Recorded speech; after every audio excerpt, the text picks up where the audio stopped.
შენ რა ახსნა გაქვს? რატომ გახდა რეჟიმი იძულებული რომ დაეკავებინა სპეცრაზმანები? გურა, მოდი გადავახვიოთ აი წელიწად ნახევრის უკან, როცა ეს მძიმე დღეები დაიწყო საქართველოში, ხო? 28 ნოემბრიდან, ანუ 28 ნოემბრიდან მოყოლებული თვეების განმავლობაში ხდებოდა მოქალაქეების მასობრივი ცემა.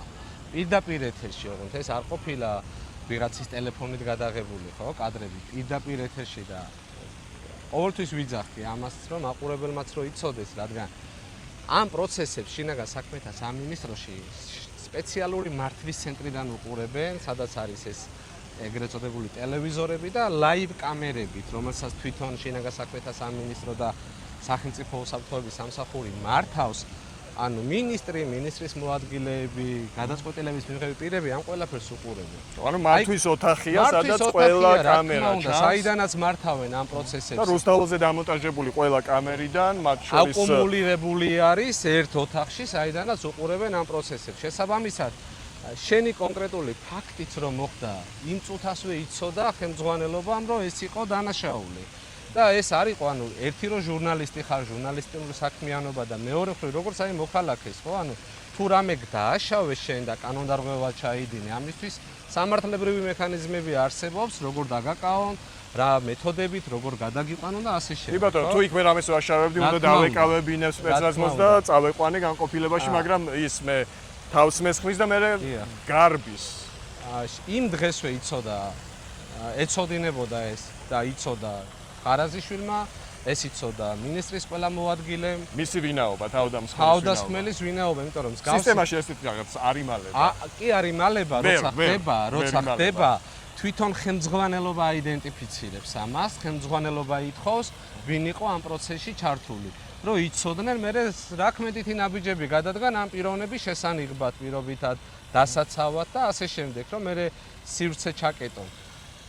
რომ ქონოდათ სურვილი, ხო? ანუ სამართლებრივად მაქსიმუმ ერთ კვირაში გამოიძიებდნენ ამ საქმეს. რომ აღარ ვთქვათ ეხლა ის, რომ ეს იცოდა პირობითად ხარებამაც, იცოდა მინისტრის მოადგილეებმაც, იცოდა გომელაურმაც, ხო?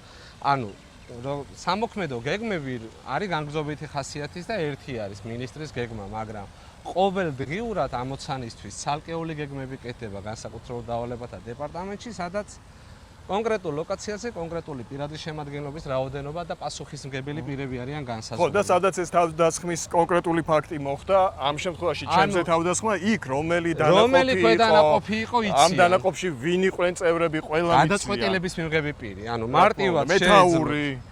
მარტივად შეეძლოთ დაებარებინათ პირობითად რომელიღაცა მთავარი სამმართველოს უფროსი, რომელიც იმ დღეს იმ მონაკვეთზე იყო პასუხისმგებელი, გამოეკითხათ მთავარი სამმართველოს უფროსი, სამმართველოს უფროსის მოადგილე, განყოფილების უფროსის მოადგილე, ქვეგანყოფილე, იცით რამდენი რგოლი არსებობს, ანუ რომელი რგოლი დაიკითხა და რომელმა რგოლმა თქვა, რომ არ ვიცი. მე ახლა ვითხოვ ამ ადამიანების გამოკითხვას, არ გამოუკითხავთ. ანუ აქ კიდე ახალ მასალაში რადევს არ ვიცი, ჯერ ერთი გრიფისაიდუმლო და ადეს და ეს რატომ ხდება, ამაზეც კითხავთ, მაგრამ ბოლო ფურცელი თარიღდება 13 დეკემბრით, 2024 წლის 13 დეკემბრით. მას შემდეგ მათ არანაირი საგამოძიებო მოქმედება ჩემს საქმეზე არ გაუკეთებიათ, არ ჩაუტარებიათ და მხოლოდ ელისო ჯარიაშვილის გადაცემის ეთერში გასვლის შემდეგ 2 დღეში ტრიბუნასთან დადგა პროკურორი. მე როგორც ვიცი, გურა, როდესაც ელისომ ეს ძალიან მნიშვნელოვანი სიუჟეტი გააკეთა და ერთგვარი ინსპირაცია იყო მთავრობისთვის,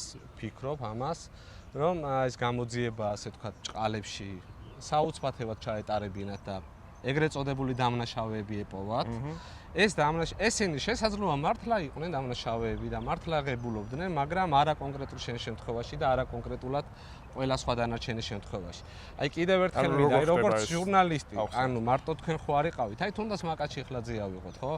ლევან ხაბეშვილი იყო, იქ დათო ხაცარავა იყო, იქ მაისაშვილი რო იყო, იქ კიდე უამრავი ახალგაზრდა გოგონები იყვნენ. რამდენიმე ასეული ადამიანი. დიღომში ხარება რომ მანქანიდან აგინებდა მოქალაქეებს და ასე და ანუ უამრავი ფაქტი არის, ხო ამაზე. ფორმულას თანამშრომელს წიხლი ჩაარტყა ხარებამ და ამის ვიდეო არსებობს. კი, შემოფარგლეს 5 თანამშრომლით. ანუ რა ლოგიკით შემოფარგლეს?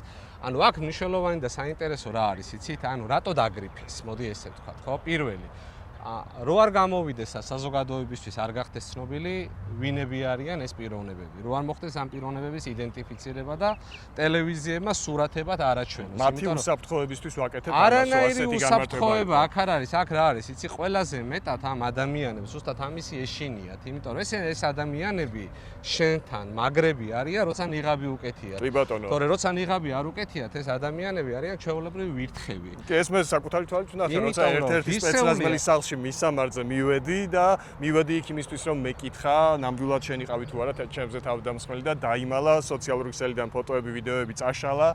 ნიღბით მაგრები არიან, უნიღბოდა რა. გურამ, იცით რა არის, ანუ ზოგადად ძალოვან სტრუქტურაში, განსაკუთრებით თავდაცვაში და შინაგან საქმეთა სამინისტროში მე ბევრჯერ ყოფილვარ, როცა ლექსია ჩამიტარებია, გაკვეთილები ამიხსნია და ვასწავლით რას, როდესაც როგორ უნდა დაიცვან მან თავიანთი ქვეყანა და ვაიდენტიფიცირებთ ვინ არის ჩვენი რეალური მტერი.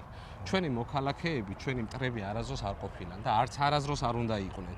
რამდენადაც არ უნდა მოგწონდეს და არ მოგწონდეს პირობითად შენი ნებისმიერი საზოგადოების აქტივიზმი, გამოხატულება, ჩვენი ვალდებულება არის, რომ ვუზრუნველყოთ მშვიდობიან გარემოში მოგეცეთ შესაძლებლობა თქვენი პროტესტით გადააფიქსიროთ. ეს არის ფუნდამენტი სახელმწიფოებრიობის, თორე ჩვენი მტერი დღეს რეალურად დგას თბილისიდან 40 კილომეტრში. ჩვენი მტერი რეალურად დგას აფხაზეთის საზღვრებთან, რომელიც ჩაკეტილი აქვს და მე ვიტყოდი უფრო ახლოს არის მთავრობის კანცელარიაში, პარლამენტში და ასე შემდეგ. ხო.